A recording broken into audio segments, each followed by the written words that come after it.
travel to the city of Antwerp and meet the Belgian designers who defined Benelux style in 2001. Go underground and get inspired with the team of AF Van Vorst. Meet the outspoken Demeulemeester. Set sail with Dries Van Noten at his dockside headquarters. Travel to Brussels and meet the young designer Olivier Fkins. The city of Antwerp, Belgium, you may think of a port city with a flourishing diamond trade and great Belgian beer. But Antwerp has emerged as a fashion capital. In 2001, the city was under the spell of a fashion festival, which celebrated Belgian fashion and the opening of the city's fashion center, the Modernity. It's not that we want to be like another fashion capital. It's more that we had the opportunity to do something in a cultural context. I wanted to make the content also to show the other side of fashion, which is for me the side of creativity, of passion, of emotion. Buildings were color-coded to coincide with the theme of the exhibits, which enhanced the city's panoramic view. It was the intention that people wake up in the morning and then suddenly this building is yellow. Antwerp's fashion odyssey began in the 1980s when a group of young Antwerp designers showed in London. All were graduates of Antwerp's Royal Academy Fashion School and were dubbed the Antwerp Six. All of a sudden there were 6 difficult names that nobody could remember and nobody heard of, and it was much easier for the press to say, yes, you know, the 6 Belgians. Our names already were so complicated that it was easier to promote ourselves as a 6 from Antwerp.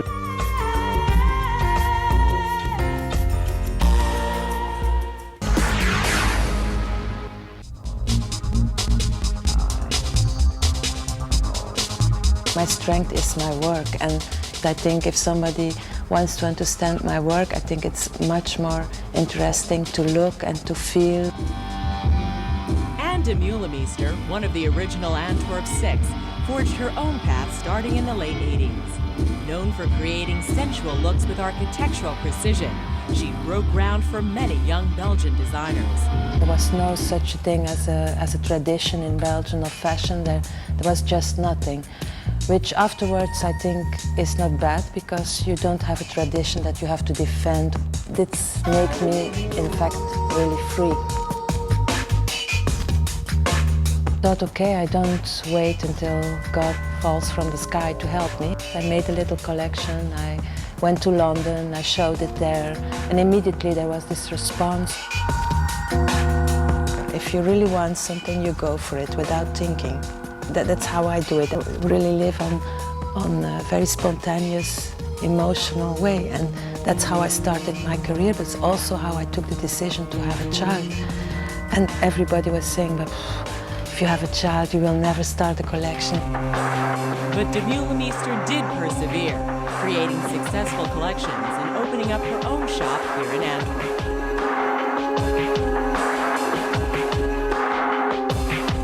I think it was for a long time that I really wanted to have my own place, you know, because I think it's important that people can come in and feel what is this collection about, what is the spirit behind it. So we bought this building, and outside it is, for me, it is Antwerp. I didn't touch, I just restored it. I wanted to prove that modern can be really warm, you know? So all the furniture was here, me and my husband, we designed it ourselves. We thought it was also important that there was some garden, you know, that there was something really human about this place.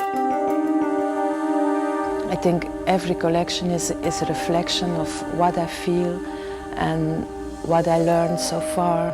It's like it's a work of a life, I think, and every collection is a step.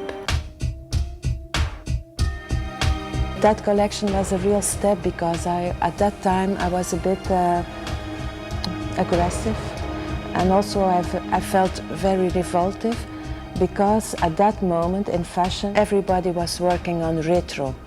And I felt, my God, for God's sakes, let's look to the future. Let's do something more, with more energy. I think what was important for winter was to find this new, interesting tension. I like to play with contrasts in fabrics. I don't like to play a game from today I'm Barbie and tomorrow I'm tough, you know. It's a game.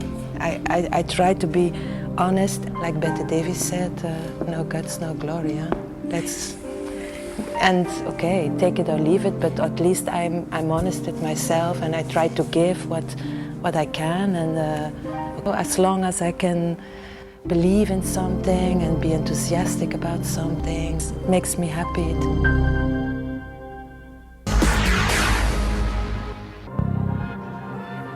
Walter van Beirendonck was not only the mastermind of the Mode 2001 events, he was a talented designer in his own right. One of the Antwerp Six, he made statements with color and style in the 80s, and does so now with his concept store.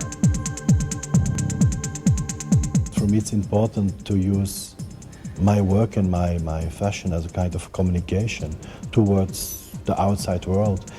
I started this shop like 3 years ago, and initially I really wanted to have a space with a lot of light, because I really wanted to have a kind of a different way of thinking about clothing. In the first impression, if you enter, you don't even feel that there are so many collections everywhere hidden. We even show like, these are like couture dresses from different designers, like second-hand pieces. The statements like Ben Banality, Rethink Beauty, Aesthetic Terrorists Unite, I Hate Copycats. The Chocolate Bear is another display of a collection. This one is from Anthony Ellison from London. So every corner has its own collection, its own designer. I mean, when I was setting up the different elements in the shop, I really wanted to have like contrast between color and material. And so we have like the wooden house, and we have the fluo furniture. He also shows the designs of Bernard Wilhelm, a former student. We select very people coming out of the school, and then we try to follow them. We have now 4 students, yeah, of my students.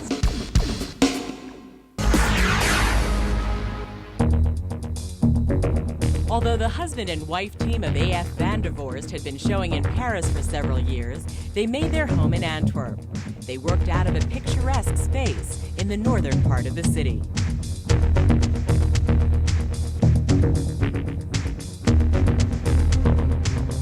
Antwerp is our hometown, it's our base. We feel comfortable, we know everybody. Everybody appreciates everybody, so that's what makes us comfortable to work here in Antwerp. Both began at the acclaimed Royal Academy of Fine Arts in Antwerp.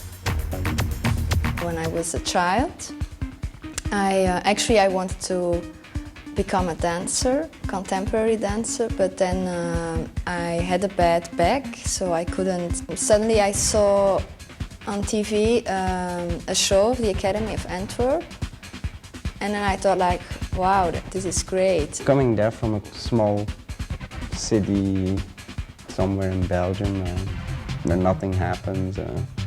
You come in Antwerp, you come in the academy, and for like there are sculptures, painters, the fashion designers.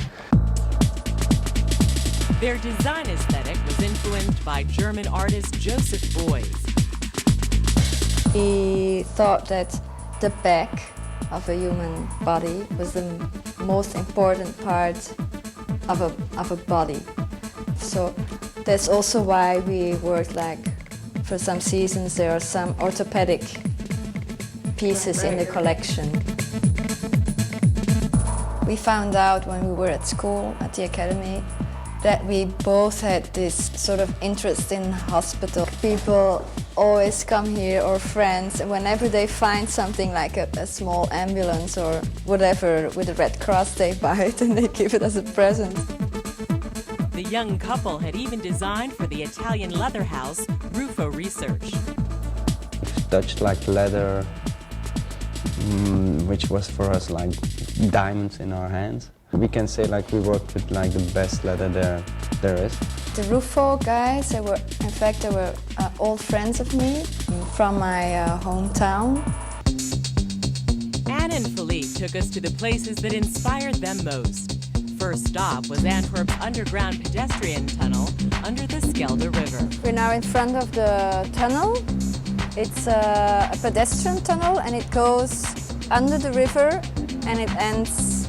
You come up at the other side of the river, so there you will have a view on Antwerp. This is where we went in. Here's the river. Here we come out. It's a length of 572 meters. But it's a strange idea to walk under the river. It's nice. It's a little bit spooky. It's a nice atmosphere, no? Yeah, it's nice, eh? And this is our previous king, the statue of our previous king. Yeah, cruise ships are coming here. There was one last week which was really huge. I don't know what they're looking for in Antwerp. Maybe they were looking for the many fashion exhibits like Radicals, an open-air exhibit featuring fashion images by Belgian designers. You have Radicals, which is in fact an open-air photo exhibition, which I installed in a very unknown area in Antwerp. And in fact what I wanted to show there was like strong visions from designers through photographs. So we had to give in 3 pictures with a radical philosophy. It had to be a strong image. That was the criteria. Strong images also graced the AF Van de Voorst catwalk for Autumn-Winter 2001. We tried to design clothes for women who have a certain sensuality inside and find it difficult to show. I think after 7 collections we can say now like there is an evolution. We ourselves became more mature in building up a collection than the clothes itself.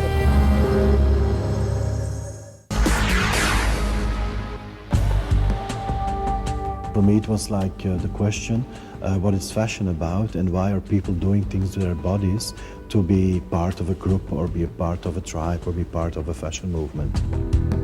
Fashion victim or victor. The historical and ethnic motives behind fashion were explored with the exhibits.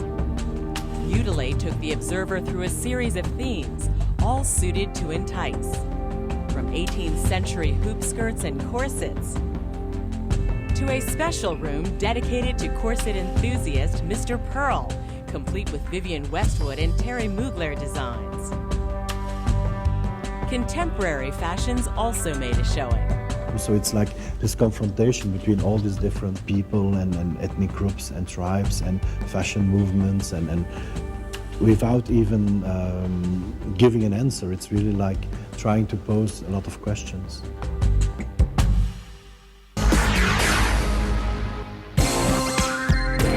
It's about passion, I mean passion in work and passion in fashion, and I choose there Coco Chanel and Reika Wakubo as the 2 women who are for me expressing the most that kind of feeling.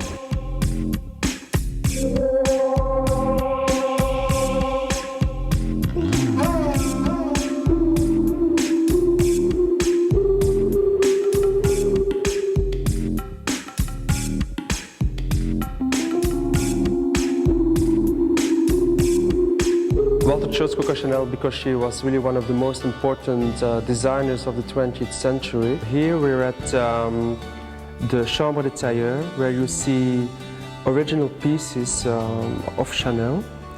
And for example, the 5th one here is from the 64 collection, the blue woolen suit, and this one was worn by Chanel herself.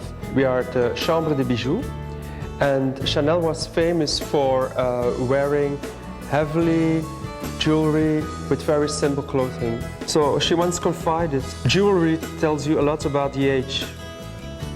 I would like my age to be characterized by Chanel jewelry.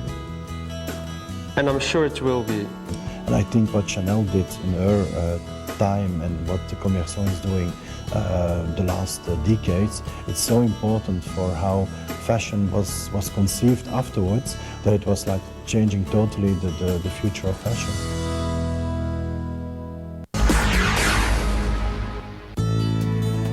The historic windy port of Beirendonck, or Little Island, is where you'll find Antwerp's own Dries Van Noten.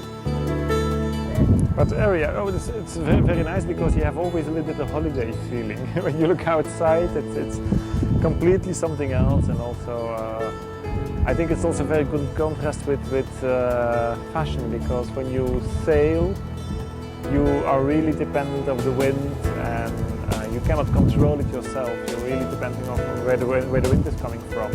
And in fashion, you try always to control everything, to organize yourself. So I think it's something good to be in balance. It's an old building which was made in 1900, and it's the first building completely made in concrete. This is where one of the Belgian romantics creates his men's and women's collections. For me, fashion was always there. So my grandfather, my father and my mother were always working with garments and fabrics. So for me, it's difficult to say how it influenced me, because I don't know anything else. Yeah, this is the pattern department. So here they try to make my designs into reality, to try and find the good shapes and the good fit and things like that. So it's a very important job. Belgian fashion most of the times is also a little bit inspired on art. So we consider fashion really as a passion. We just start from what we want to create, and afterwards we make those garments for women and men that they can wear them in the world. So it's really coming from our heart, and also that makes it a little bit more artistic, I think. And I think being a designer is always a struggle, and it's always a surprise. For more than 10 years, the store in the heart of Antwerp's fashion district manifests Van Noten's design philosophy.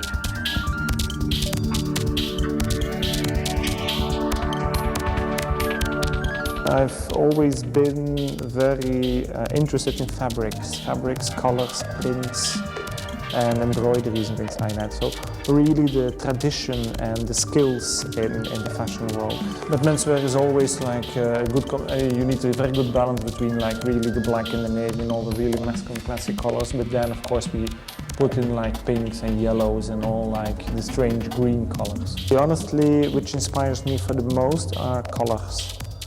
It can be work of Anish Kapoor, it can be a flower, it can be a lot of different things, but it's just really color which can stimulate me a lot, and which has really like also emotional power for me.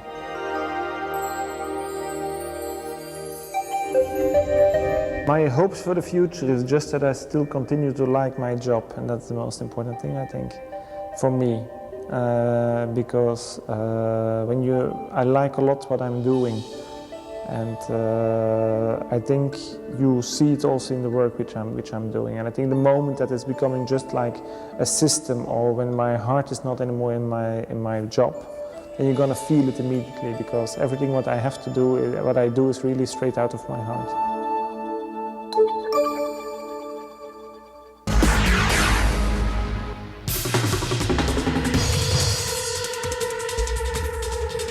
When I was a kid, I've always been like a little fashionable one. Further down south in Brussels, Belgium, lived designer Olivier Fkins. One of Belgium's youngest designers, he sat down with us in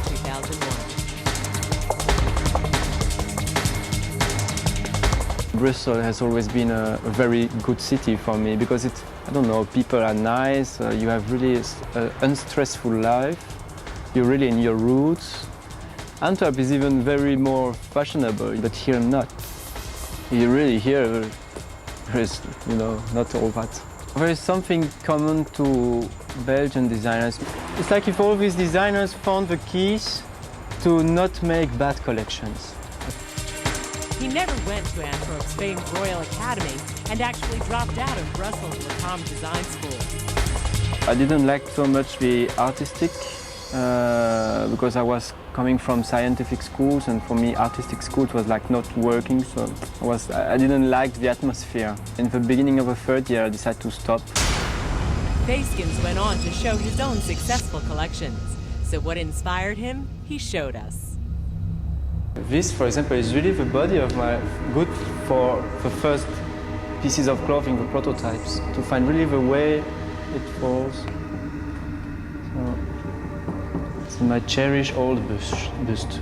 What made this thing exist, you know, like when you see that, it's so crazy. I was drawing so much peacocks when I was little. It was really my favorite bird, my paradise bird. From Brussels to Hollywood, the famous took a shine to Fkins. A stylist of Madonna, she loved her clothing and she wanted to wear them.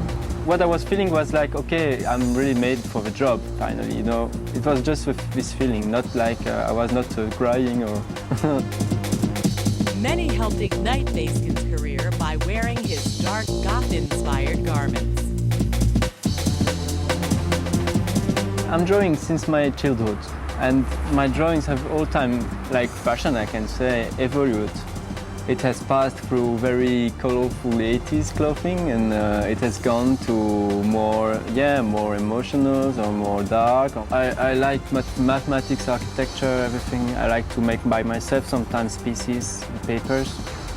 And so it happens that I'm also drawing over collection very precisely. You have so much possibilities, you know. It's like when you have your body, you can make a nice pen straight.